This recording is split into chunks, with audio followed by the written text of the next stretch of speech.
Modern Mahjong's here with our daily talk of the tiles for Monday, May 26, 2025.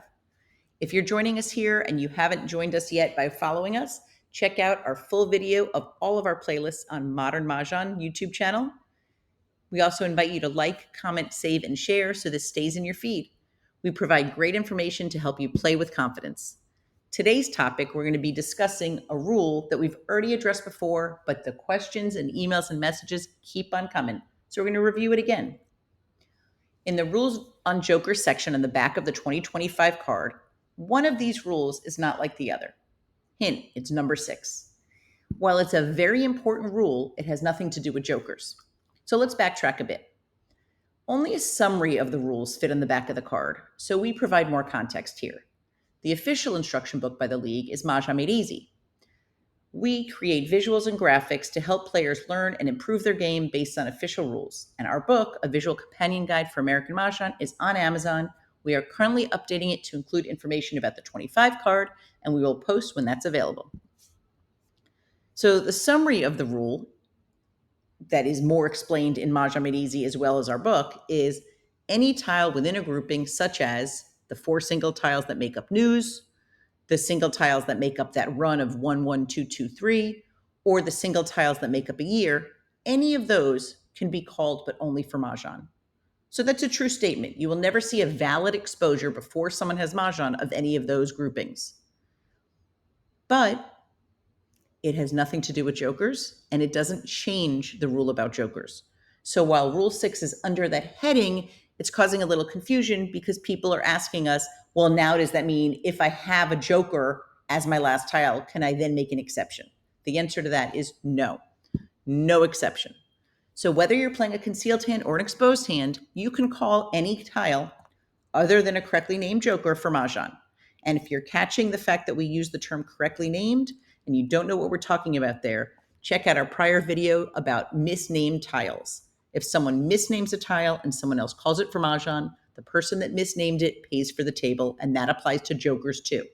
So you could call a joker joker, same, or the prior discard. If you call it anything other than that, somebody can call that for quote Mahjong. It might not really be a valid Mahjong, but the person who threw it pays for the table. So back to rule number 6. While it's included under jokers, it's just a general important rule, and that's caused some confusion. So it has nothing to do with jokers since they can't be used in any of the groupings. You cannot make an exposure of any single, group of singles, or pair until you declare Mahjong. So if you saw any exposures of these groupings of singles, you could call that hand dead.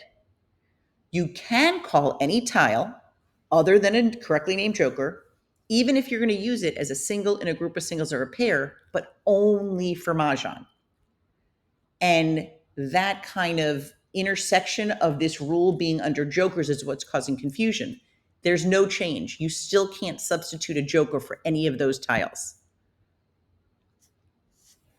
So let's break down the hand of the day.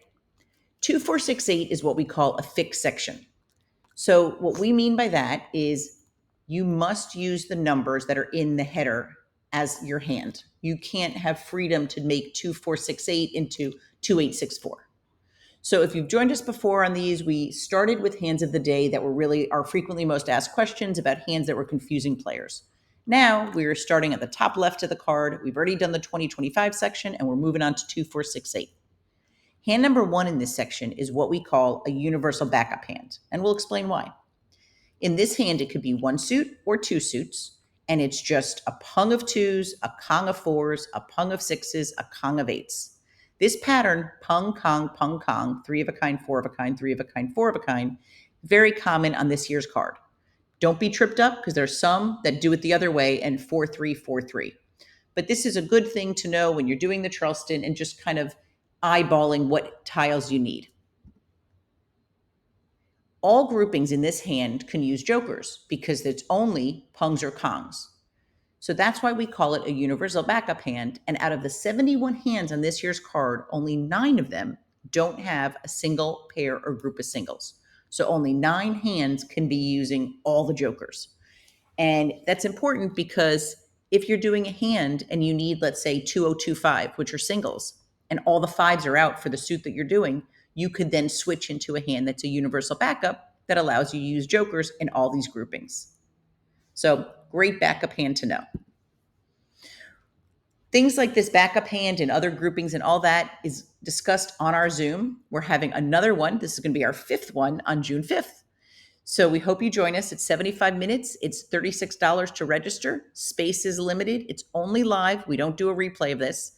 So you could register on modernmahjong.com/products/2025 Zoom. And we hope you'll join us. If you want to learn how to play or you want to give the gift of Mahjong, we have a Learn to Play beginner series coming up starting in June, the end of June, the 23rd, 25th, 30th, and 2nd. We grouped the classes together so people could learn quickly while it's fresh in their mind and be playing by July 4th weekend. This is a great way to have family fun, invite family, friends, send them a text, let them know about this, and then you guys could all play over the holiday weekend. You could visit modernmahjong.com/collections/our events to register. And finally, if you've already registered or you really are interested in how we describe the groupings and the backup hands, we have a PDF for $10 available where we go through all the hands, go over different groupings that are prevalent on the card and how to back up and switch when tiles you need are no longer available. If you play Canasta, we hope you'll want to improve your game with our 3-part series taught by Donna Miller-Small and myself on June 3rd, 10th, and 17th. This is taking place 7 p.m. Eastern. It's a 3-part series. Registration is being done by My Jewish Learning. So if you go to bit.ly/Canasta June, you'll see their registration information. They have a great format where all the stuff is loaded and available for you to watch for a month after the series. Any questions, you could email kveller.com or send an email to modernamericancanasta@gmail.com. And continuing in the Canasta theme, our convention's coming up in October 11th and 12th. The first day is strategy, presentation, and social play, and the second day is tournament play.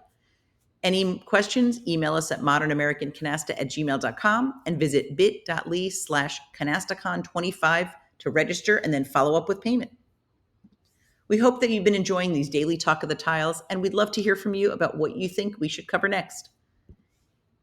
If you follow us, thank you. If you don't, what are you missing out on? We invite you to like, comment, save, and share.